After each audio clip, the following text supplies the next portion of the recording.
Good evening, this is Nicholas from Gandor Gaming, and we have our 3 new archetypes revealed for the newest deck build set, that being Crossover Breakers. This is coming out for the OCG in a couple months, and we just got the brand new archetypes revealed with a 1-sentence description, and of course the title of each archetype. So that's what I'm going to go over with you all today, and I'm really excited to see where this goes from here. I think the deck build sets have been very sleeper in the last few years. I think a lot of people see the first wave of support for all these new archetypes and say, they're not that great, they're going to be ass. And then the second wave comes and the third wave comes, and then they're actually meta-competitive decks. Like, I remember the set when Labyrinth and Runic came out, people were like shitting on the new set.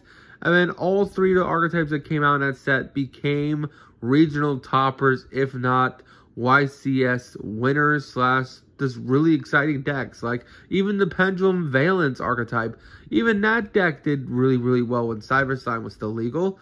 And you know what? Of course, Runic and Labyrinth are still seeing play to this day. Then the next deck build set, everyone said, oh, Amazing Defenders is ass. And then what do we get in Amazing Defenders? 3 meta-defying archetypes. Now, don't get me wrong, Mikonko isn't really meta-defying nowadays because they banned our Corsi Soul. But before his Soul was banned, that deck was running amok in a Go second version or a Go first version. That deck is still kind of crazy.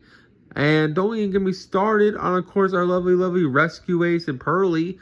Those 2 decks are still really powerful and strong to this day. And of course, now our newest deck build set with Centurion and Memento are also really strong. Now, don't get me wrong, Valmonica is like a cool little engine for rank 4s, which is not really meta competitive, but it has potential. I definitely think Memento would be meta if we weren't in such a tier 0 Snake Eyes format. I think every time I see that deck, it does some really cool and interesting things. And I really think Memento is a sleeper. And I think Centurion is a really cool deck until you realize it's just Calamity's maker. It just makes Calamities the easiest, and it's just really stupid because of that. But that's enough about the newest deck build sets. Let's talk about the newest deck build set. That being, of course, Crossover Breakers. This is the one I just discussed. Let's go over the new cards. So first things first, we have a brand new XYZ archetype. This is going to be really cool. We have no idea the typing of this archetype. All we know is that it looks like a machine.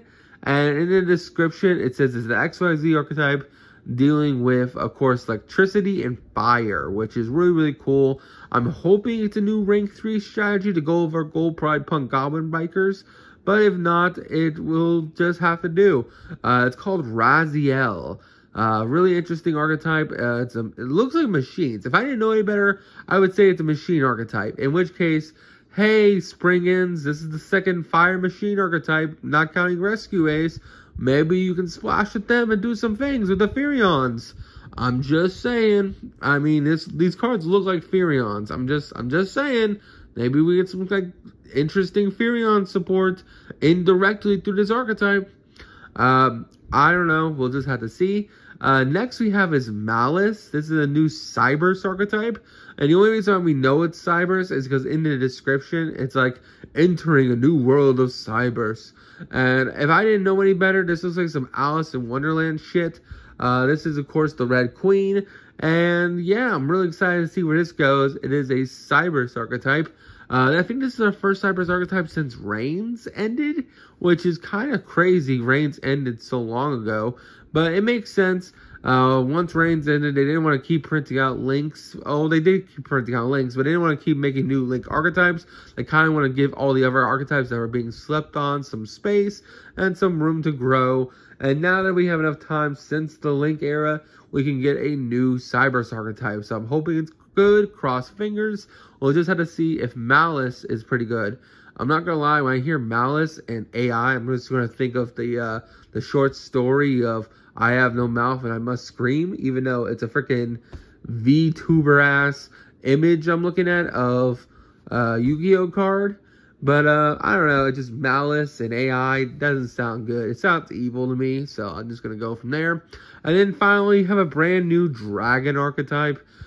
This archetype seems really interesting. I'm absolutely terrified if this archetype is splashable with Tempai, because Tempai is already a really solid deck right now. And yeah, I don't want that deck getting any more better than it already is. It's already playing like 30 hand traps. Please don't let it go any further. But yeah, this is a brand new dragon archetype. It seems interesting enough. Rikuku? Rikuku? I don't actually know how to pronounce this one. So yeah, this is the brand new Rikuku deck. I don't think I'm pronouncing it right. It's a new dragon-based archetype. I have no idea what it's going to do. Like, if it's going to play into Tempai, is it going to play into Dragoonity? Is it just going to be another archetype to play with the Bystials and, of course, Dragon Link? Honestly, I can't really tell you. But it seems really cool. It's an elegant-looking dragon. If I didn't know any better, it looks like part of the Masterpiece lore. It looks like a True Draco card. I know the True Dracos aren't like dragons, but they're worms. But I'm not gonna lie, this dude looks very elegant looking, just like how Masterpiece looks. I don't know, it seems interesting, even though Masterpiece is just one big ass turkey or whatever. I don't know. You all tell me in the comments which archetype you're most excited for. For me, it has to be the new XYZ archetype, Raziel. Just because I'm really hoping it helps Gold Pride Punk Goblin Riker. I'm really hoping it's a rank 3 deck. And if it doesn't help them out, I'm hoping it helps Ethereons. I think that deck needs some love. And I feel like it just fell off ever since Power the Elements and Sprite came out. And of course, Tier Elements. And I think Ethereons are a really cool engine. And I think they need to be more played. So we'll just have to see. Anyway, I hope you all enjoyed. Don't do anything stupid. I'll see you on the next one. And bye-bye.